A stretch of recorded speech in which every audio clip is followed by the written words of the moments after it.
Bordel, vous déconnez pas? C'est le quatrième victime. Ivan Castel, 23 ans, réalisateur. Son premier film avait suivi le jury à Cannes.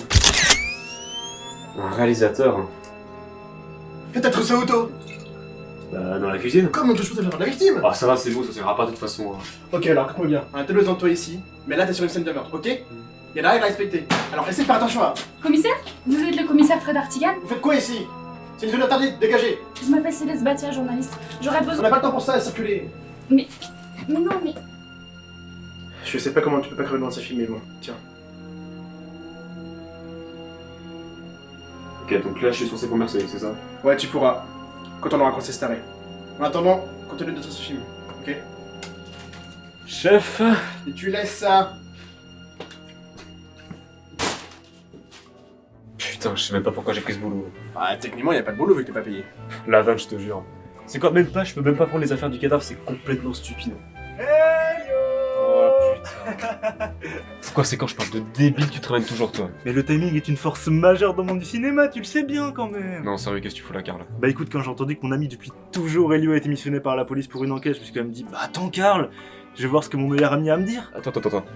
Comment tu commences ça, toi? Mais enfin, les rumeurs elles vont vite par ici, puis de toute façon tu peux rien cacher à ton meilleur ami, franchement. Donc, moi tu sais bouche cousue. Bah alors, franchement, c'est quoi ces meurtres? Attends, mais j'ai rien à dire, mais casse-toi maintenant. Oh, top secret, j'aime bien. Mais alors, c'est quoi ces meurtres? Tu sais ce que c'est dire top secret au moins? Pourquoi je te parle en fait, putain, mais. J'ai déjà cette comme ça! Allez, viens, Alex! Cette intro est beaucoup trop longue. A plus Elio. Ouais, c'est ça, au revoir. A plus Alex. Allez, mec. Ah, et si je vous dis qu'il y a une soirée chez moi ce soir, vous venez? C'est mort. Ok. Vous savez, on a pas mal parlé de... Quoi, qu'est-ce qu'il y a à ma tête? Que je vais te faux raccord, hein. Vous savez, on a quand même pas mal parlé de Disney sur la chaîne, que ce soit avec la film sur Rebelle ou les blind tests pour les plus anciens. Donc vous savez quelle place occupe Disney dans mon cœur. Hein. Alors comment vous dire, quand j'ai appris qu'une version horrifique de Mickey était en production, eh ben j'ai... J'ai plutôt mal vécu la nouvelle. Cet épisode ne sera pas objectif. The Mousetrap est un film écrit, réalisé et interprété par Simon Phillips. De toute façon, quand le même gars fait acteur et réel, c'est toujours des films de merde. Ah ouais, totalement, ouais. Sorti en 2024, ce film est passé assez inaperçu contrairement à son frère consanguin, Winnie Blonde and Honey, qui avait été, je vous rappelle, merveilleusement bien reçu par la critique. Le film se passe dans un monde parallèle où les scénaristes auraient visiblement disparu, laissant Mickey, mascotte de Disney, devenir un tueur en série. Voilà, moi personnellement, juste avec le synopsis, j'ai vomi, hein. Mais rassurez-vous, il en faut plus que ça pour me tuer quand même. L'histoire commence donc en prison avec... pardon, je voulais dire... Pourquoi, dans tous les films noirs de merde, faut toujours ramener une gothique cliché, putain? Tu veux vraiment connaître la raison? Non. Bon, en vrai j'ai menti, le film commence réellement par un générique honteusement repompé sur Star Wars. Car quitte à violer Disney, autant assumer jusqu'au bout, j'ai envie de dire. Non mais, le pire, c'est qu'il est même pas droit leur générique. T'avais qu'un seul truc à faire, putain, un putain de texte qui défile. Même ça vous avez pas réussi? Alors Francky, comment ça avance le générique? C'est le meilleur, hein. Et le moins cher. Hein. Bref, après ce générique beaucoup trop long et inutile, l'histoire commence enfin. For witness interview. Putain, c'est qui s'occupait de la lumière? Ouais, ça fait une bonne ambiance garde à vue, ça. J'aime bien, j'adore. Vous avez jamais réalisé? Non. Donc le film s'ouvre sur un interrogatoire nous présentant Rebecca. L'une des rares rescapées de son groupe d'amis s'étant fait massacrer par Mickey. Donc déjà ça spoil complet une partie du scénar vu que tu sais qu'il va rien lui arriver. Et surtout tu t'attends à voir crever les 3/4 des personnages, du coup tu sais que tu vas pas t'y attacher en fait. Et si vous comptez ne serait-ce qu'essayer, eh ben on en parlera à la fin. Après seulement 15 plans pour nous citer dans l'espace. Ah oui, faut quand même laisser le temps au spectateur de comprendre où ça se passe, on est beaucoup trop con évidemment. On retrouve notre protagoniste Alex, employé à l'arcade. Attends, mais c'était pas l'histoire de Rebecca qu'on devait suivre de base? Bon, après c'est pas que je préférais Rebecca, non mais disons que l'introduction d'Alex est assez... comment dire... I can get you watch. Do you have a boyfriend?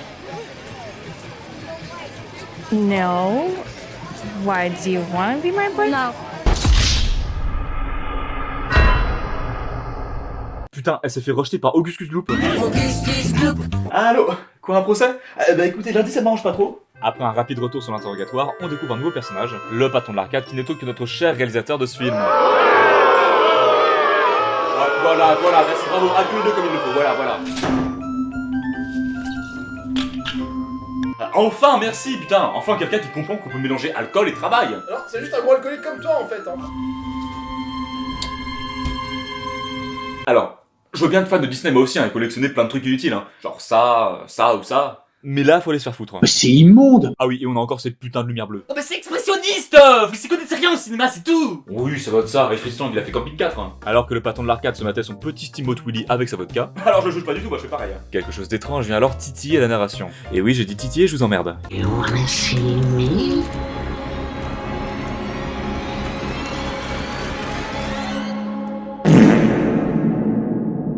Le masque de Mickey prend alors possession du corps du patron. Attends, quoi?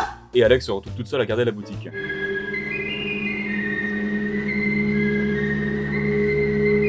Je rêve, où est-ce qu'ils ont essayé de faire un effet d'angoisse avec la musique de Steamboat Willy? Spoiler les gars, ça marche pas comme ça, hein, parce que si je mets ça à la place... La vieille mémé avec ses doigts tout desséchés, ça grince, ça frotte, ça sent le passé, la branlette à mais c'est sacré. Bah c'est pareil quoi, tu vois, c'est empathique par rapport à la scène. C'est con hein, c'est comme ça. Et pas besoin de faire école de ciné pour le savoir. Gardez votre argent. Les amis d'Alex sont venus d'organiser un anniversaire surprise, et c'est l'occasion pour moi de vous présenter la bande. Je vous laisse donc choisir votre poulain, on a donc le sportif impulsif, la blonde sans cerveau, la gothique trop dark Sasuke, le geek, Tu es un nerd. le couple qui pense à baiser, Le sexe. la meuf invisible et le branleur qui fume de la puff. Donc la pistache. Oh, bingo, bingo, j'ai gagné quoi? Une dignité. Oh, merci. J'avais perdu la mienne, j'avais l'expo. Well, I promised you I would. Remember? On her 8th birthday, you said we'd have all our birthdays here? Oh my god, yeah, no, we did. I love that you remember that. Ah, t'es tellement attentionné. Merci, dis donc. Et là, la police. Vous l'aurez compris, il y a un petit crush du côté de Marcus, hein, mais c'est pas le seul à être en kiff. Puisque Ryan est aussi dans la partie. Et Ryan a un super plan pour la faire tomber amoureuse de lui. Regardez. Speaking of shots, come here, I want to show you something. Attendez, c'est pas illégal ça? Bon, comme faut que l'histoire avance, le couple de cul flambé s'égare du groupe pour s'offrir une séance de yoga dans l'air de jeu. Et par séance de yoga, j'entends qu'ils vont salement Sauf que bien évidemment, comme ils n'ont pas respecté la règle numéro 1 des films d'horreur, ils se font buter par Mickey. Putain. Au même moment, le Scooby Gang ont l'excellente idée de tous se délester de leur portable et de les mettre dans un sac pour que le tueur puisse bien les reprendre dans la suite du film. Avec ses 2 bières dans le sang, Ryan ressent les effets de l'alcool et se dit que c'est le meilleur moment pour avouer ses sentiments à Alex. Attends, mais explique-moi là, c'est une histoire de meurtre ou une comédie romantique? Aren't you with Jennifer right now? Oh yeah, but that was then. This is now. But now your body, so tight. Okay. Je vais noter pour Peter celle-là. Alors qu'ils voulaient sortir pour aller dans un vrai bar, la bande réalise qu'ils sont enfermés et que leurs portables ont mystérieusement disparu. Oh, les tétés! Les tétés! Comment ça, pas mal les bzaises? Chacun part donc de son côté pour retrouver le couple vu qu'ils pensent que c'est un prank de leur part. Et Marcus profite de l'occasion pour lui aussi se rapprocher d'Alex. Can I give you your gift now? Sure. Tu vas voir, c'est un super cadeau, tu vas voir. Un super cadeau. Pendant ce temps, dans l'air de jeu, Rebecca... Excusez-moi, Rebecca fait la rencontre de Mickey à son tour. Oh là là, je me demande tellement si elle va survivre.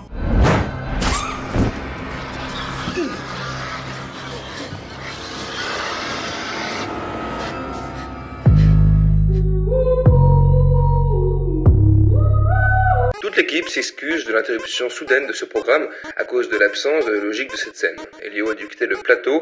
On l'aurait aperçu dans les Ardennes au milieu des vaches, leur faisant boire de la vodka pour créer le premier lait naturel alcoolisé.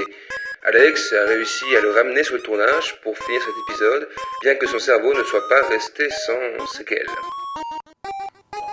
Tout va très bien. Bon, si on passe au fait que Mickey peut se téléporter en popant de nulle part et que les lampes torches sont son point faible, eh ben on peut continuer le film. Donc, je vous rappelle que tout le monde est enfermé et est censé chercher le couple disparu, mais on a quand même une meuf qui tape son meilleur jeu VR et l'autre gars qui se défonce à la puff. Donc la pistache. Et d'ailleurs, c'est pas du tout un jeu VR ça. Alors, Elio, la VR, c'est comment?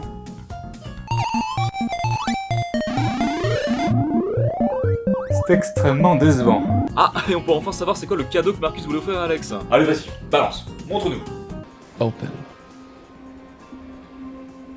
This is every sour candy from around the world. S'ensuit une scène dans un bar qui n'a absolument rien à voir avec la bande où Mickey s'est téléporté par hasard pour buter des gens. Attends une minute. Si c'est Rebecca qui raconte l'histoire, comment elle sait ce qui s'est passé alors qu'elle était pas là? Ta gueule, toi. L'histoire continue, Alex reçoit des appels torrides de Mickey et Défonceman est soumis au pire supplice infligé par un psychopathe. Il est forcé de faire un petit ménage intérieur. Mais attention, hein, il est sous les terribles effets de la puff. Excuse-toi, tu pardon. Pardon, Reza, je suis désolé, c'est trop là, je suis désolé. Pardon qui? Pardon, Reza. Les corps du couple sont retrouvés. Are they dead? Sale connasse. Et la bande accuse Ryan d'avoir fait le coup. Ok, du coup, mais si c'était lui vraiment, du coup, qui aurait mis les chaînes sur la porte, sachant qu'il est resté avec vous depuis le début? Oui, bon, vous m'emmerdez avec vos passe-passe là. Si je veux qu'ils accusent Ryan, ils accusent Ryan parce que c'est moi qui décide. Après une autre séquence interrogatoire qui nous spoil la mort de Danny, Danny meurt. Oh mais non. Sacré VFX au passage. Oh là là, mais qu'est-ce qui s'est passé? Alex a la seule bonne idée de ce film, à savoir déclencher l'alarme pour ramener les pompiers. Mickey fait un easter egg et... Mais attendez, vous avez pas dit que toutes les caméras étaient coupées? Bon, on est plus à ça près, hein. Après un petit coucou du cadreur dans le reflet de la vitre, c'est au tour de Jenna de se faire planter par Mickey. Et super t-shirt au passage. Gros nibard. Ah oui, c'est pas mal la VR en fait. Mickey s'en prend donc à Alex, mais bon, comme il a un ping de 300, ça laisse tout le temps à Marcus d'aller chercher une batte et de revenir lui éclater la gueule.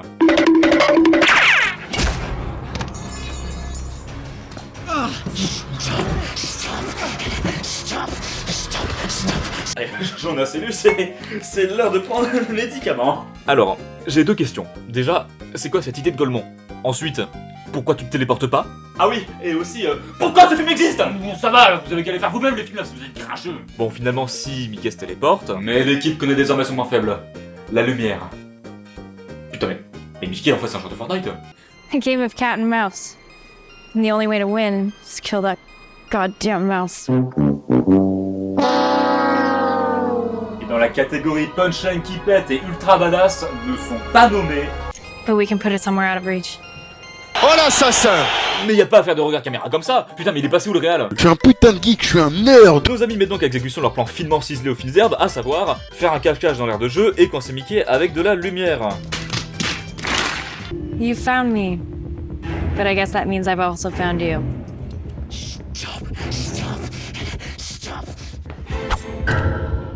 Ne vous plaignez plus jamais d'un méchant film après ça.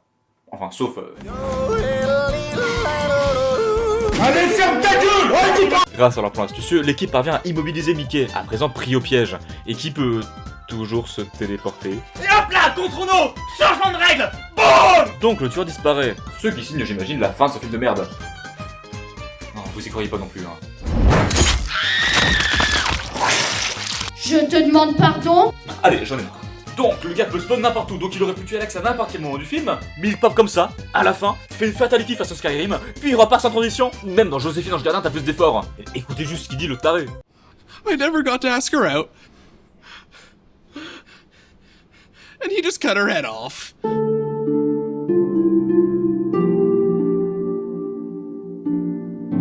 Et bon, plus besoin d'en parler, le film est fini. Oh mon dieu. Il y a une scène post-générique. Come play with me. I have so many people I want you to meet. And we're just getting started. Donc, on vit dans un monde où des gens produisent ce genre de film et se disent oh, une petite suite. Mais il était si mauvais que ça le film. Bah, t'as qu'à venir le voir avec moi, tu me diras. Non, ça ira, là, ça ira, je passe mon fond. Bon, putain, qu'est-ce qu'on va bien pouvoir dire sur ce film? Est-ce que je dois parler de l'absence de scénario? Des rats qui chantent toutes les 2 secondes? Des acteurs? Des répliques? Des effets spéciaux? Oh là là! La seule question en vrai c'est... Qu'est-ce qui est réussi dans ce film? Sans déconner, j'ai l'impression de voir un film étudiant. Et là vous allez me dire que oui, c'est pas si mal. Alors oui, je reconnais, il y a des plans qui sont pensés, une réflexion par rapport aux lumières, mais ça ressemble pas à un film de cinéma. Et ça, mais c'est que l'image, parce que l'histoire, putain, même un stagiaire t'aurait fait mieux. Je compte même plus le nombre de questions sans réponse que le film m'a laissé. Du genre, si le tueur peut se téléporter, pourquoi il galère autant à tuer des ados bourrés? Et si la lumière c'est pas son point faible, alors pourquoi il fait genre? À quoi ça nous sert d'entendre Rebecca dès le début du film si c'est pour lui donner 3 scènes dans la narration? Enfin, sans compter les scènes d'interrogatoire. Ah oui, car faut qu'on parle de ces scènes. Pour l'instant, j'ai pas trop abordé le sujet, mais l'histoire ne fait que basculer entre flashback sur la bande et interrogatoire sur Rebecca. Mais genre pas qu'un peu, non. Toutes les 5 minutes, on retourne dans l'interrogatoire pour nous résumer ce qu'on vient de voir ou pour nous spoiler la prochaine séquence. Au total, sur 1h15 de film, on a 13 fois un retour sur Rebecca et les policiers. Soit une interruption toutes les 5 minutes et demie. Mais vous savez ce qui me fait vraiment hurler dans ce film? C'est pas tant l'histoire, c'est le foutage de gueule. Comme vous le savez à présent, la première façon de Mickey est tombée dans le domaine public. Et ce film n'existe que pour ça. Exactement pareil que pour Winnie l'ourson, Peter Pan ou Bambi. Ce film s'en fout d'être bon, d'offrir quelque chose. Tout ce qu'il veut, c'est qu'on parle de lui comme un gosse en manque d'attention. C'est plat, cru au possible, et ce film n'a aucune volonté. La seule chose qu'il fait, c'est faire honte à tout le monde. Il fait honte à Disney, il fait honte au cinéma, aux films d'horreur, et surtout, il fait honte à ceux qui rêvent. Car pendant qu'on produit ce genre de film, bah, plein de gens, plein d'espoir et plein d'avenir pourront jamais faire le film de leur rêve. Et c'est pour cette raison qu'on va s'en débarrasser. Et bien salement.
J'ai pas le temps. Tu te souviens de la journaliste de ce matin? Ouais. Je veux savoir comment elle s'est démerdée pour nous trouver. Je veux que tu la retrouves toi aussi et qu'elle te dise tout ce que c'est sur cette... Attendez, je me tape déjà tous vos films de merde, mais en plus faut que je joue aux espions, c'est ça? Tu connais Carl Melville? J'aimerais dire non. Il a racheté la maison de la victime. Il a organisé une fête ce soir. La fille sera là-bas, on compte sur toi. Attendez, comment ça il a racheté la maison? C'était pas une zone réservée à l'enquête de base, ça? Ah, allô? Commissaire, Fichier. Putain, mais qu'est-ce qu'on a dû faire là? Bah de base on devait retrouver Céleste, je crois. Ça je sais Alex, merci, mais je sais pas, y'a personne de compétent dans la police pour faire ça? Elio! Oh putain. Quelle surprise! Bah alors t'es venu au final? Ouais, ça me verrait bien, ouais. Arrête avec cette petite tête d'acteur là, je savais bien qu'au fond de toi rien ne t'empêcherait de venir passer une soirée avec ton meilleur ami! Oh putain, c'est un cauchemar, merde. Attends, t'as acheté une putain de baraque, mais comment? Oh ça? Tu sais qu'on est le plus jeune réalisateur à succès de ce pays, franchement la question elle se pose pas hein. D'ailleurs, je t'ai pas dit, 5 nominations au César cette année! Mec, attends.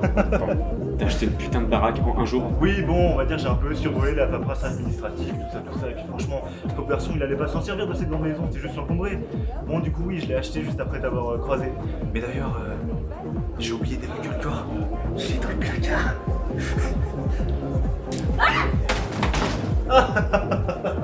Ok, écoute, Carl, fallait qu'on parle d'un truc en fait. Oh, mais c'est super ça, moi aussi il fallait que je te parle d'un truc.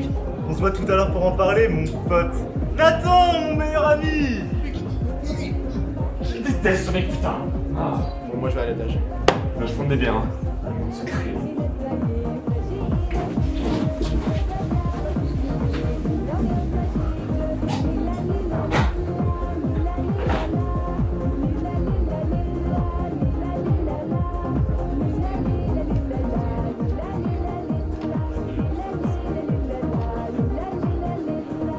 Salut.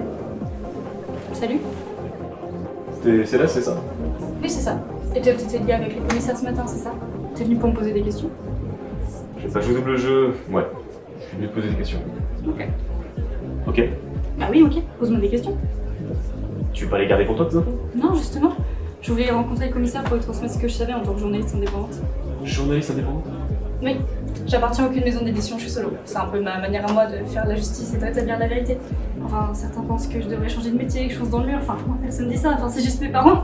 Enfin, bref. T'es pas là pour parler de toi, ton soirée. C'est pas pour être indiscret, mais pourquoi être là du coup si t'as tous les potins, les histoires qui se passent là? Je suis pas à l'aise en soirée. J'ai l'impression que tout le monde me regarde comme si je portais une de ces tenues flashy des années 90. Quelle tenue flashy? Non, mais c'est un exemple. Enfin, tu comprends. Ouais. Mais du coup, pourquoi être là si t'aimes pas les soirées en fait? J'accompagne mon petit ami. Ah, ok, ouais, ton petit ami, ouais. Cool. C'est bien. Pourquoi t'en as 4? Bah, pour pas retourner là-dedans et... Bon, c'est ça de prix, quoi. Tu décompresses, je comprends. Ça doit être compliqué d'avoir des responsabilités dans une enquête pareille. Des responsabilités. J'aimerais déjà être responsable de moi-même et pas avoir comblé toutes les failles dans des plaisirs compulsifs à la cour. J'aime me plaindre en général, c'est pas grave. T'inquiète, ça rien.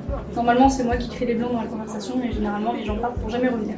Donc les gens, c'est assez con pour pas revenir. Oh bah, ils me trouvent bizarre, j'imagine. Des fois, j'aimerais bien être comme eux et pas avoir toutes ces pensées qui me traversent la tête du genre est-ce que j'ai l'air cool là? Est-ce que j'ai pas une mèche de cheveux qui dépasse? Ou est-ce que je dois croiser les bras ou les mettre derrière mon dos? Ou est-ce que je dois regarder la personne plus de 5 minutes dans les yeux? Tu sais, moi je te trouve pas bizarre. Hein. Merci, c'est gentil. Mais c'est parce que tu me connais pas, sinon tu dirais pas ça. Peut-être. Après, tu sais, je me connais assez pour savoir qu'en comparaison, bah, t'es peut-être quelqu'un que les gens méritent d'apprécier. Tu penses pas que t'es une bonne personne? Je sais pas trop. Bah, j'aime bien plein en général, ça je te l'ai dit, mais bon, on a tous nos défauts, j'imagine. Peut-être que le souci après, c'est qu'on a du mal à nommer ses qualités, c'est tout. Mais bon, on est tous humains, j'imagine, donc je veux pas perdre qu'un autre. Hein.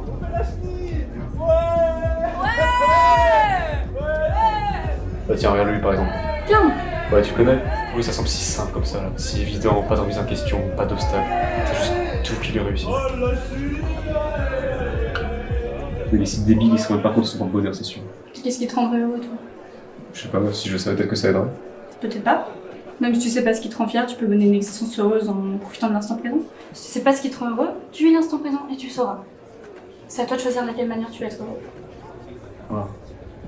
C'est la chose la plus déprimante que j'ai entendue aujourd'hui.